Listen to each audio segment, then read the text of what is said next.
व्यवहार के वाक्य पौरुष, दंड पारुष, साहस, विक्रिया संप्रादान, स्वयंभुयम संपुत्थान, स्तय, स्त्री संग्रहण तथा प्रकीर्णक, इन विवादास्पद विषयों पर विचार। वाक्पारुष। अब वाक्पारुष कठोर गाली देने आदि के विषय में विचार किया जाता है। इसका लक्षण नारद जी ने इस प्रकार बताया है। देश, जाति और कुल आदि को कोसते हुए उनके संबंध में जो अश्लील और प्रतिकूल अर्थ वाली बात कही जाती है उसको वाक्पारुष कहते हैं। प्रतिकूल अर्थ वाली से तात्पर्य है उद्वेगजनक वाक्य से। जैसे कोई कहे गौड़ देश वाले बड़े झगड़ालू होते हैं, तो ये देश पर आक्षेप हुआ। ब्राह्मण बड़े लालची होते हैं, ये जाति पर आक्षेप हुआ। तथा विश्वामित्रीय गोत्रीय बड़े क्रूर चरित्र वाले होते हैं, ये कुल पर आक्षेप हुआ। ये वाक्पारुष्य 3 प्रकार का होता है, निष्ठुर, अश्लील और तीव्र। इनका दंड भी उत्तरोत्तर भारी होता है। आपेक्ष युक्त वचन को निष्ठुर कहते हैं। जिसमें अभद्र बात कही जाए वो अश्लील है, और जिससे किसी पर पातकी होने का आरोप हो वो वाक्य तीव्र है। जैसे किसी ने कहा तू मूर्ख है, मौगड़ है, तुझे धिक्कार है, ये सापेक्ष वचन निष्ठुर की कोटि में आता है।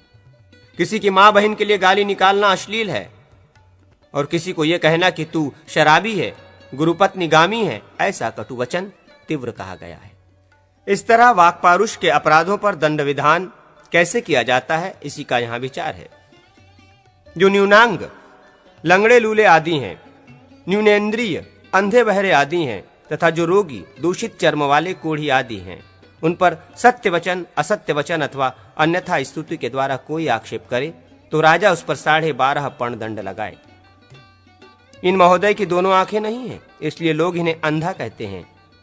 ये सत्य वचन द्वारा आक्षेप हुआ। इनकी आंखें तो सही सलामत है, फिर भी लोग इन्हें अंधा कहते हैं। यह असत्य वचन द्वारा आक्षेप हुआ। तुम विकृताकार होने से ही दर्शनीय हो गए हो, यह अन्यथा स्तुति है। जो मनुष्य किसी पर आक्षेप करते हुए इस प्रकार कहे कि मैं तेरी बहन से तेरी मां से समागम करूंगा, तो राजा उस पर 25 पण का अर्थदंड लगाए। यदि गाली देने वाले की अपेक्षा गाली पाने वाला अधम है, तो उसको गाली देने के अपराध में श्रेष्ठ पुरुष पर उक्त दंड का आधा लगेगा, तथा पराई स्त्री एवं उच्च जाति वाले को अधम के द्वारा गाली दी गई हो तो उसके ऊपर पूर्वोक्त दंड दुगना लगाया जाए। वर्ण और जाति की लघुता और श्रेष्ठता को देखकर राजा दंड की व्यवस्था करे। वर्णों के प्रातिलोम्यपावाद में अर्थात निम्न वर्ग के पुरुष द्वारा उच्च वर्ण के पुरुष पर आक्षेप किए जाने पर दुगने और तिगुने दंड का विधान है। जैसे ब्राह्मण को कटु वचन सुनाने वाले क्षत्रिय पर पूर्वोक्त द्विगुण दंड 50 पण से दुगुने दंड 100 पण लगाए जाने चाहिए, तथा वही अपराध करने वाले वैश्य पर तिगुने अर्थात 150 पण दंड लगने चाहिए। इसी तरह अनुलोप्यवाद में अर्थात उच्च वर्ण द्वारा हीन वर्ण के मनुष्य पर आक्षेप किए जाने पर क्रमशः आधे आधे दंड की कमी हो जाती है। अर्थात ब्राह्मण क्षत्रिय पर आक्रोश करे तो 50 पण दंड दे, वैश्य पर करे तो 25 पण, और यदि शूद्र पर करे तो 12.5 पण दंड दे।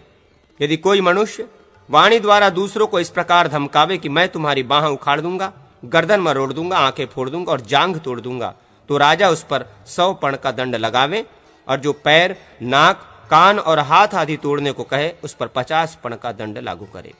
यदि असमर्थ मनुष्य ऐसा कहे तो राजा उस पर 10 पण दंड लगावे, और समर्थ मनुष्य असमर्थ को ऐसा कहे तो उससे पूर्वोक्त 100 पण दंड वसूल करे। साथ ही असमर्थ मनुष्य की रक्षा के लिए उससे कोई प्रतिभू जमानतदार भी मांगे। किसी को पतित सिद्ध करने के लिए आक्षेप करने वाले मनुष्य को मध्यम साहस का दंड देना चाहिए, तथा उपपातक का मिथ्या आरोप करने वाले पर प्रथम साहस का दंड लगाना चाहिए। वेद विद्या संपन्न ब्राह्मण राजा अथवा देवता की निंदा करने वाले को उत्तम साहस, जातियों के संग की निंदा करने वाले को मध्यम साहस, और ग्राम या देश की निंदा करने वाले को प्रथम साहस का दंड देना चाहिए। दंड पौरुष्य। अब दंड पौरुष्य प्रस्तुत किया जाता है। नारद जी के कथनानुसार उसका स्वरूप इस प्रकार है। दूसरों के शरीर पर अथवा उसके स्थावर जंगम वस्तुओं पर हाथ, पैर, वस्त्र, शस्त्र तथा पत्थर आदि से जो चोट पहुंचाई जाती है, तथा राख, धूल और मलमूत्र आदि फेंककर उसके मन में दुख उत्पन्न किया जाता है, ये दोनों ही प्रकार का व्यवहार दंड पौरुष्य कहलाता है। उसके 3 कारण बताए जाते हैं। अवगोरण, मारने के लिए उद्योग, निसंगपातन, निष्ठुरता पूर्वक नीचे गिरा देना, और शतदर्शन, रक्त निकाल देना। इन तीनों के द्वारा हीन द्रव्य पर, मध्यम द्रव्य पर और उत्तम द्रव्य पर जो आक्रमण होता है उसको दृष्टि में रखकर दंडपारुष्य के 3 भेद किए जाते हैं। दंडपारुष्य का निर्णय करके उसके लिए अपराधी को दंड दिया जाता है। उसके स्वरूप में संदेह होने पर निर्णय के कारण बता रहे हैं। यदि कोई मनुष्य राजा के पास आकर इस आशय का अभियोग पत्र दे कि अमुक व्यक्ति ने एकांत स्थान में मुझे मारा है, तो राजा इस कार्य में चिन्हों से, युक्तियों से, आशय, जनप्रवाद से तथा दिव्य प्रमाण से निश्चय करे। अभियोग लगाने वाले ने अपने शरीर पर घाव का कपटपूर्वक चिन्ह तो नहीं बना लिया है। इस संदेह के कारण उसका परीक्षण छानबीन आवश्यक है। दूसरे के ऊपर राख, कीचड़ या धूल फेंकने वाले पर 10 पण और अपवित्र वस्तु या थूक डालने वाले अथवा अपने पैर की एड़ी छुआ देने वाले पर राजा 20 पण दंड लगाए। ये दंड समान वर्ण वालों के प्रति ऐसा अपराध करने वालों के लिए ही बताया गया है। पराई स्त्रियों और अपने से उत्तम वर्ण वाले पुरुषों के प्रति पूर्वोक्त व्यवहार करने पर मनुष्य दुगुने दंड का भागी होता है, और अपने से हीन वर्ण वालों के प्रति ऐसा व्यवहार करने पर मनुष्य आधा दंड पाने का अधिकारी होता है। यदि कोई मोह एवं मद के वशीभूत नशे में होकर ऐसा अपराध कर बैठे तो उसे दंड नहीं देना चाहिए। ब्राह्मणेतर मनुष्य अपने जिस अंग से ब्राह्मण को पीड़ा दे, मारे पीटे, उसका वो अंग छेदन कर देने योग्य है। ब्राह्मण के वध के लिए शस्त्र उठा लेने पर उस पुरुष को प्रथम साहस का दंड मिलना चाहिए। यदि उसने मारने की इच्छा से शस्त्र आदि का स्पर्श मात्र किया हो तो उसे प्रथम साहस के आधे दंड से दंडित करना चाहिए। अपने समान जाति वाले मनुष्य को मारने के लिए हाथ उठाने वाले को 10 पण, लात उठाने वाले को 20 पण और एक दूसरे के वध के लिए शस्त्र उठाने पर सभी वर्ण के लोगों को मध्यम साहस का दंड देना चाहिए। किसी के पैर, केश, वस्त्र और हाथ इनमें से कोई सा भी पकड़कर खींचने या झटका देने पर अपराधी को 10 पण का दंड लगावे। इसी तरह दूसरे को कपड़े में लपेटकर जोर जोर से दबाने, घसीटने और पैरों से आघात करने पर आक्रामक से 100 पण वसूल करे। जो किसी पर लाठी आदि से ऐसा प्रहार करे कि उसे दुख तो हो किंतु शरीर से रक्त न निकले, तो उस मनुष्य पर 32 पण दंड लगावे। यदि उस प्रहार से रक्त निकल आवे तो अपराधी पर इससे दूना 64 पण दंड लगाना चाहिए। किसी के हाथ, पांव अथवा दांत तोड़ने वाले, नाक कान काटने वाले, घाव को कुचल देने वाले या मारकर मृतक तुल्य बना देने वाले पर मध्यम साहस 500 पण का दंड लगाया जाए। किसी की चेष्टा, भोजन या वाणी को रोकने वाले आंख, जिह्वा आदि को फोड़ने या छेदने वाले का कंधा, भुजा और जांघ तोड़ने वाले को भी मध्यम साहस का दंड देना चाहिए। यदि बहुत से मनुष्य मिलकर एक मनुष्य का अंग भंग करें तो जिस जिस अपराध के लिए जो जो दंड बताया गया है उससे दूना दंड प्रत्येक को दें। परस्पर कलह होते समय जिसने जिसकी जो वस्तु हड़प ली हो, राजा की आज्ञा से उसे उसकी वो वस्तु लौटा देनी होगी और अपहरण के अपराध में उस अपहृत वस्तु के मूल्य से दूना दंड राजा के लिए देना होगा।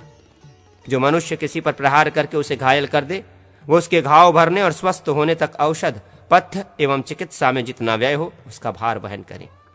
साथ ही जिस कला के लिए जो दंड बताया गया है उतना अर्थदंड भी चुकाए।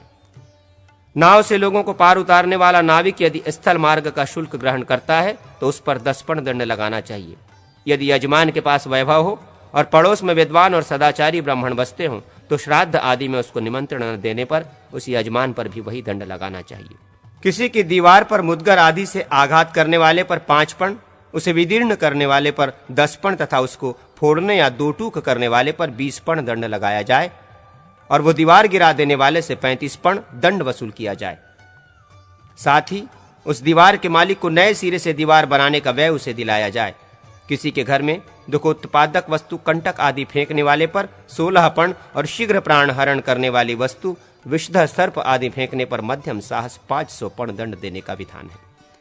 क्षुद्र पशु को पीड़ा पहुंचाने वाले पर 2 पण, उसके शरीर से रुधिर निकाल देने वाले पर 4 पण, सिंग तोड़ने वाले पर 6 पण और अंग भंग करने वाले पर 8 पण दंड लगावे। क्षुद्र पशु का लिंग छेदन करने या उसको मार डालने पर मध्यम साहस का दंड दें और अपराधी से स्वामी को उस पशु का मूल्य दिलाएं।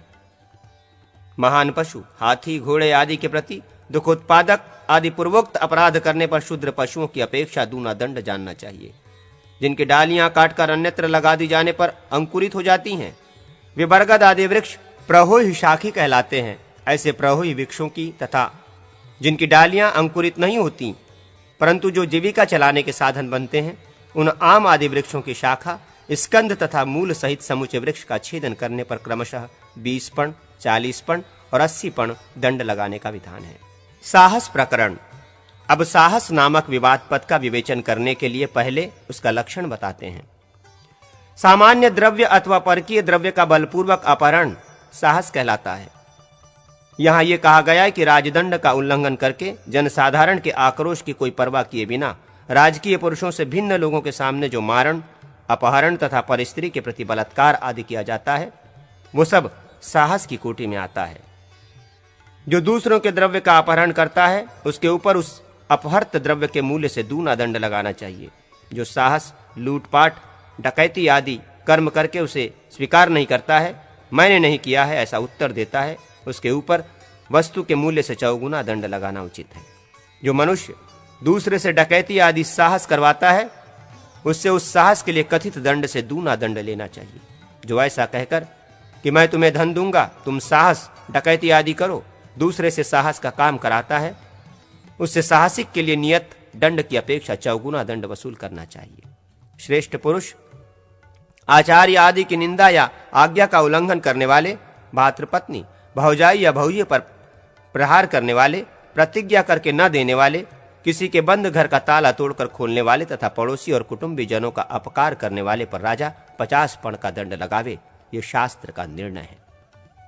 बिना नियोग के स्वेच्छापूर्वक विधवा से गमन करने वाले, संकटग्रस्त मनुष्य के पुकारने पर उसकी रक्षा के लिए दौड़कर न जाने वाले, अकारण ही लोगों को रक्षा के लिए पुकारने वाले, चांडाल होकर श्रेष्ठ जाति वालों का स्पर्श करने वाले, दैव एवं पितृ कार्य में सन्यासी को भोजन कराने वाले, शूद्र, अनुचित शपथ करने वाले, अयोग्य अनाधिकारी होने पर भी योग्य अधिकारी के कर्म, वेदाध्ययन आदि करने वाले, बैल एवं शूद्र, पशु बकरे आदि को बधिया करने वाले, साधारण वस्तु में भी ठगी करने वाले तथा दासी का गर्भ गिराने वाले पर एवं पिता पुत्र, बहन भाई, पति पत्नी तथा आचार्य शिष्य ये पतित न होते हुए भी यदि एक दूसरे को त्याग करते हों तो इनके ऊपर भी 100 पण दंड लगावे। यदि धोबी दूसरों के वस्त्र पहने तो 3 पण और यदि बेचे तो भाड़े पर दे, बंधक रखे या मंगनी दे तो 10 पण अर्थदंड के योग्य होता है। तोलन दंड, शासन मान, प्रस्थ द्रोण आदि तथा नाणक आदि से चिन्हित निष्क आदि, इनमें जो कूटकारी, मान के वजन में कमी बेशी तथा सुवर्ण में तांबे आदि की मिलावट करने वाला हो तथा उससे कूट तुला आदि व्यवहार करता हो, उस दोनों को पृथक पृथक उत्तम साहस के दंड से दंडित करना चाहिए। सिक्कों की परीक्षा करते समय यदि पारखी असली सिक्कों को नकली या नकली सिक्कों को असली बतावे तो राजा उससे भी प्रथम साहस का दंड वसूल करे। जो वैद्य आयुर्वेद को न जानने पर भी पशुओं, मनुष्यों और राज कर्मचारियों की मिथ्या चिकित्सा करे, उसे क्रमशः प्रथम, मध्यम और उत्तम साहस के दंड से दंडित करे। जो राजपुरुष कैद न करने योग्य निरपराध मनुष्यों को राजा की आज्ञा के बिना कैद करता है और बंधन के योग्य बंदी को उसके अभियोग का निर्णय होने के पहले ही छोड़ देता है, उसे उत्तम साहस का दंड देना चाहिए। जो व्यापारी कूटमान अथवा तुला से धान, कपास आदि पणद्रव्य का अष्टमांश हरण करता है, वो 200 पण के दंड से दंडनीय होता है। अपहृत द्रव्य यदि अष्टमांश से अधिक या कम हो तो दंड में भी वृद्धि और कमी करनी चाहिए। औषधि, धृत, तेल, लवण, गंधद्रव्य, धान्य और गुड़ आदि पण्य वस्तुओं में जो निस्सार वस्तु का मिश्रण कर देता है, राजा उस पर 16 पण दंड लगावे। यदि व्यापारी लोग संगठित होकर राजा के द्वारा निश्चित किए हुए भाव को जानते हुए भी लोभवशकारू और शिल्पियों को पीड़ा देने वाले मूल्य की वृद्धि या कमी करें तो राजा उन पर 1000 पण का दंड लागू करे। राजा निकटवर्ती हो तो उनके द्वारा जिस वस्तु का जो मूल्य निर्धारित कर दिया गया हो, व्यापारी गण प्रतिदिन उसी भाव से क्रय विक्रय करे। उसमें जो बचत हो वही बनियों के लिए लाभकारक मानी गई है। व्यापारी देशज वस्तु पर 5% लाभ रखे और विदेशी द्रव्य को यदि द्रव्य शीघ्र ही क्रय विक्रय कर ले तो उस पर 10% लाभ ले। राजा दुकान का खर्च पण वस्तु पर रखकर उसका भाव इस प्रकार निश्चित करे जिससे क्रेता और विक्रेता को लाभ हो। विक्रिया संप्रदान, प्रसंग प्राप्त साहस का प्रकरण समाप्त करके अब विक्रिया संप्रदान आरंभ करते हैं। नारद जी के वचनानुसार विक्रिया संप्रदान का स्वरूप इस प्रकार है। मूल्य लेकर पण्य वस्तु का विक्रय करके जब खरीदार को वो वस्तु नहीं दी जाती है तब वो विक्रिया संप्रदान बचकर भी वस्तु को न देना नामक विवादास्पद कहलाता है। विक्रिय वस्तु चल और अचल के भेद से 2 प्रकार की होती है। फिर उसके 6 भेद किए गए हैं: गणित, तुलित, मेय, क्रियोपलक्षित, रूपोपलक्षित और दीप्ति उपलक्षित। सुपारी के फल आदि गणित हैं क्योंकि वे गिनकर बेचे जाते हैं। सोना, कस्तूरी और कैसर आदि तुलित हैं क्योंकि वे तौलकर बेचे जाते हैं। शाली, अगहनी धान आदि मेय हैं क्योंकि वे पात्र विशेष से माप कर दिए जाते हैं। क्रियोपलक्षित वस्तु में घोड़े, भैंस आदि की गणना है क्योंकि उनकी चाल और दोहन आदि की क्रिया को दृष्टि में रखकर ही उनका क्रय विक्रय होता है। रूपोपलक्षित वस्तु में पण्य स्त्री, वैश्य आदि की गणना है, क्योंकि उनके रूप के अनुसार ही उनका मूल्य होता है। दीप्ति से उपलक्षित वस्तुओं में हीरा, मोती, मरकत और पद्मराग आदि की गणना है। इन 6 प्रकार की पण्य वस्तु को बेचकर मूल्य लेकर भी यदि क्रेता को वो वस्तु नहीं दी जाती तो विक्रेता को किस प्रकार दंडित करना चाहिए, ये बताते हैं। जो व्यापारी मूल्य लेकर भी ग्राहक को माल न दे, उससे वृद्धि सहित वो माल ग्राहक को दिलाया जाए। यदि ग्राहक परदेश का हो तो उसके देश में ले जाकर बेचने से जो लाभ होता है, उस लाभ सहित वो वस्तु राजा व्यापारी से ग्राहक को दिलवावे। यदि पहला ग्राहक माल में किसी प्रकार संदेह होने पर वस्तु को न लेना चाहे तो व्यापारी उस बेची हुई वस्तु को भी दूसरे के हाथ बेच सकता है। यदि विक्रेता के देने पर भी ग्राहक न ले और वो पण्य वस्तु राजा या दैव की बाधा से नष्ट हो जाए तो वो हानि क्रेता के ही दोष से होने के कारण वही उस हानि को सहन करेगा, बेचने वाला नहीं। यदि ग्राहक के मांगने पर भी उस बेची हुई पण्य वस्तु को बेचने वाला नहीं दे और वो पण्य द्रव्य राजा या दैव के कोप से उपहत हो जाए तो वो हानि विक्रेता की होगी। जो व्यापारी किसी को बेची हुई वस्तु दूसरे के हाथ बेचता है अथवा दूषित वस्तु को दोष रहित बतलाकर बेचता है, राजा उस पर वस्तु के मूल्य से दुगुना अर्थदंड लगावे। जानबूझकर खरीदे हुए पण्य द्रव्यों का मूल्य खरीदने के बाद यदि बढ़ गया या घट गया तो उससे होने वाले लाभ या हानि को जो ग्राहक नहीं जानता, उसे अनुशय माल लेने में आनाकानी नहीं करनी चाहिए। विक्रेता भी यदि बढ़े हुए दाम के कारण अपने को लगे हुए घाटे को नहीं जान पाया है तो उसे भी माल देने में आनाकानी नहीं करनी चाहिए। इससे यह बात स्वतः स्पष्ट हो जाती कि खरीदी बिक्री के पश्चात यदि ग्राहक को घाटा दिखाई दे तो वो माल लेने में आपत्ति कर सकता है। इसी तरह विक्रेता उस भाव पर माल देने में यदि हानि देखे तो वो उस माल को रोक सकता है। यदि अनुशय न करने की स्थिति में क्रेता या विक्रेता अनुशय करे तो उन पर पण्य वस्तु के मूल्य का 6ठा अंश दंड लगाना चाहिए। संभुय समुत्थान। जो व्यापारी सम्मिलित होकर लाभ के लिए व्यापार करते हैं, वे अपने नियोजित धन के अनुसार अथवा पहले के समझौते के अनुसार लाभ हानि में भाग ग्रहण करें। यदि उनमें कोई अपने साझीदारों के मना करने पर या उनके अनुमति न देने पर अथवा प्रमादवश किसी वस्तु में हानि करेगा तो क्षतिपूर्ति उसे ही करनी होगी। यदि उनमें से कोई पण्य द्रव्य की विप्लवों से रक्षा करेगा तो वो दशमांश लाभ का भागी होगा। पण्य द्रव्यों का मूल्य निश्चित करने के कारण राजा मूल्य का 20वां भाग अपने शुल्क के रूप में ग्रहण करें। यदि कोई व्यापारी राजा के द्वारा निषिद्ध एवं राजापयोगी वस्तु को लाभ के लोभ से किसी दूसरे के हाथ बेचता है तो राजा उससे वो वस्तु बिना मूल्य दिए ले सकता है। जो मनुष्य शुल्क स्थान में वस्तु का मिथ्या परिमाण बतलाता है अथवा वहां से खिसक जाने की चेष्टा करता है तथा जो कोई बहाना बनाकर किसी विवादास्पद वस्तु का क्रय विक्रय करता है, इन सब पर पण्य वस्तु के मूल्य से 8 गुना दंड लगाना चाहिए। यदि संघबद्ध होकर काम करने वालों में से कोई देशांतर में जाकर मृत्यु को प्राप्त हो जाए तो उसके हिस्से के द्रव्य को दायद, पुत्र आदि, बांधव, मातुलादि अथवा ज्ञाति, सजातीय सपिंड आकर ले लें। उनके ना होने पर उस धन को राजा ग्रहण करे। संघबद्ध होकर काम करने वालों में जो कुटिल या वंचक हो, उसे किसी तरह का लाभ दिए बिना ही संघ से बाहर कर दें। उनमें से जो अपना कार्य स्वयं करने में असमर्थ हो, वो दूसरे से करावे। होता आदि ऋत्विजों, किसानों तथा शिल्प कर्मोपजीवी नर्तकादियों के लिए भी रहन सहन का ढंग उपर्युक्त कथन से स्पष्ट कर दिया गया है। अस्तेय प्रकरण। अब अस्तेय अथवा चोरी के विषय में बताया जाता है। मनु जी ने साहस और चोरी में अंतर बताते हुए लिखा है, जो द्रव्य रक्षकों के समक्ष बलात् पराय धन को लूट लेता है वो साहस या डकैती है, तथा जो पराया धन स्वामी की दृष्टि से बचकर या किसी को चकमा देकर हड़प लिया जाए तथा मैंने ये कर्म किया है, ये बात भय के कारण छिपाई जाती है, किसी पर प्रकट नहीं होने दी जाती, वो सब अस्तेय चोरी कर्म है। चोर को कैसे पकड़ना चाहिए ये बात बता रहे हैं। किसी के यहाँ चोरी होने पर ग्राहक, राजकीय कर्मचारी या आरक्षा विभाग का सिपाही ऐसे व्यक्ति को पकड़े जो लोगों में चोरी के लिए विख्यात हो, जिसे सब चोर कहते हैं, अथवा जिसके पास चोरी का चिन्ह, चोरी गया हुआ माल मिल जाए उसे पकड़े, अथवा चोरी के दिन से ही चोर के पद चिन्हों का अनुसरण करते हुए पता लग जाने पर उस चोर को बंदी बनावे। जो पहले भी चौर कर्म का अपराधी रहा हो तथा जिसका कोई शुद्ध निश्चित निवास स्थान न हो, ऐसे व्यक्ति को भी संदेह में कैद करे। जो पूछने पर अपनी जाति और नाम आदि को छिपावे, जो द्यूत कीड़ा, वैश्यागमन और मद्यपान में आसक्त हो, चोरी के विषय में पूछने पर जिसका मुंह सूख जाए और स्वर विकृत हो जाए, जो दूसरों के धन और घर के विषय में पूछते फिरे, जो गुप्त रूप से विचरण करे, जो आय न होने पर भी बहुत व्यय करने वाले हों तथा जो विनष्ट द्रव्यों, फटे पुराने वस्त्रों और टूटे फूटे बर्तन आदि को बेचते हों, ऐसे अन्य लोगों को भी चोरी के संदेह में पकड़ लेना चाहिए। जो मनुष्य चोरी के संदेह में पकड़ा गया हो, वो यदि अपनी निर्दोषिता को प्रमाणित न कर सके तो राजा उससे चोरी का धन दिलाकर उसे चोर का दंड दे। राजा चोर से चोरी का धन दिलाकर उसे अनेक प्रकार के शारीरिक दंड देते हुए मरवा डाले। ये दंड बहुमूल्य वस्तुओं की भारी चोरी होने पर भी देने योग्य है, किंतु यदि चोरी करने वाला ब्राह्मण हो तो उसके ललाट में दाग देकर उसको अपने राज्य से निर्वासित कर दे।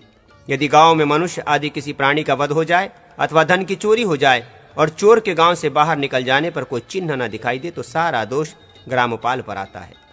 वही चोर को पकड़कर राजा के हवाले करे। यदि ऐसा न कर सके तो जिसके घर में धन की चोरी हुई है उस गृहस्वामी को चोरी का सारा धन अपने पास से दे। यदि चोर के गांव से बाहर निकल जाने का कोई चिन्ह वो दिखा सके तो जिस भूभाग में चोर का प्रवेश हुआ है उसका अधिपति ही चोर को पकड़वावे अथवा चोरी का धन अपने पास से दे। यदि विविध स्थान में अपहरण की घटना हुई है तो विविध स्वामी का ही सारा दोष है। यदि मार्ग में या विविध स्थान से बाहर दूसरे क्षेत्र में चोरी का कोई माल मिले या चोर का ही चिन्ह लक्षित हो तो चोर पकड़ने के काम पर नियुक्त हुए मार्गपाल का अथवा उस दिशा के संरक्षक का दोष होता है। यदि गांव से बाहर किंतु ग्राम की सीमा के अंदर के क्षेत्र में चोरी आदि की घटना घटित हो तो उस ग्राम के निवासी ही क्षतिपूर्ति करें। उन पर यह उत्तरदायित्व तभी तक आता है जब तक चोर का पद चिन्ह सीमा के बाहर गया हुआ नहीं दिखाई देता। यदि सीमा के बाहर गया दिखाई पड़े तो जिस ग्राम आदि में उसका प्रवेश हो वहीं के लोग चोर को पकड़वाने और चोरी का माल वापस देने के लिए जिम्मेदार हैं।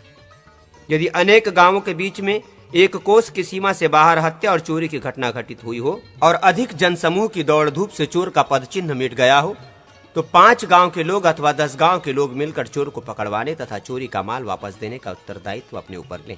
बंदी को गुप्त रूप से जेल से छुड़ाकर भगा ले जाने वाले, घोड़ों और हाथियों की चोरी करने वाले तथा बलपूर्वक किसी की हत्या करने वाले लोगों को राजा शूली पर चढ़ा दे।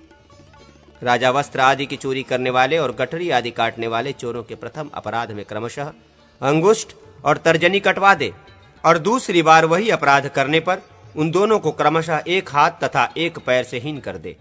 जो मनुष्य जानबूझकर चोर या हत्यारे को भोजन, रहने के लिए स्थान, सर्दी में तापने के लिए अग्नि, प्यासे हुए को जल, चोरी करने के तौर तरीके की सलाह, चोरी के साधन और उसी कार्य के लिए परदेश जाने के लिए मार्ग व्यय देता है उसको उत्तम साहस का दंड देना चाहिए। दूसरे के शरीर पर घातक शस्त्र से प्रहार करने तथा गर्भवती स्त्री के गर्भ गिराने पर भी उत्तम साहस का ही दंड देना उचित है। किसी भी पुरुष या स्त्री की हत्या करने पर उसके शील और आचार को दृष्टि में रखते हुए उत्तम या अधम साहस का दंड देना चाहिए। जो पुरुष की हत्या करने वाली तथा दूसरों को जहर देकर मारने वाली है ऐसी स्त्री के गले में पत्थर बांधकर उसे पानी में फेंक देना चाहिए। परंतु यदि वो गर्भवती हो तो उस समय उसे ऐसा दंड न दे। विष देने वाली, आग लगाने वाली तथा अपने पति, गुरु या संतान को मारने वाली स्त्री को कान, हाथ, नाक और होठ काटकर उसे सांडों से कुचलवा कर मरवा डाले।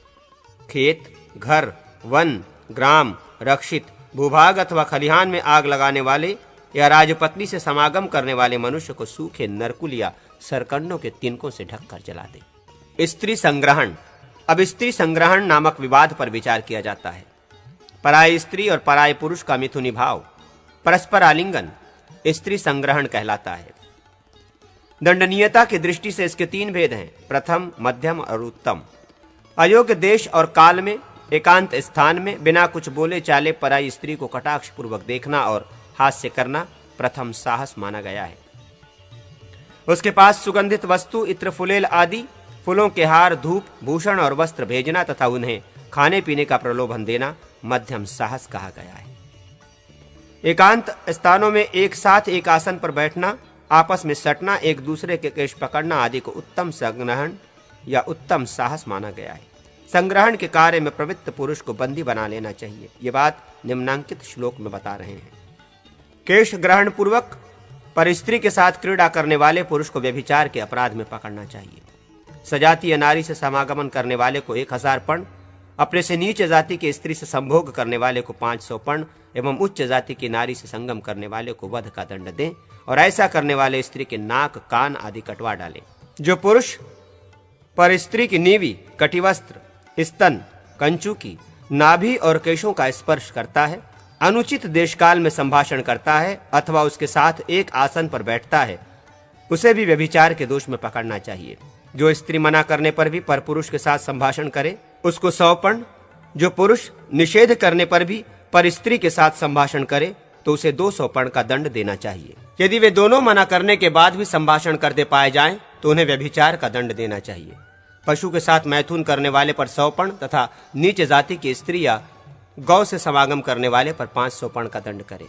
किसी की अवरुद्धा, खरीदी हुई दासी तथा रखैल स्त्री के साथ उसके समागम के योग्य होने पर भी समागम करने वाले पुरुष पर 50 पर्ण का दंड लगाना चाहिए।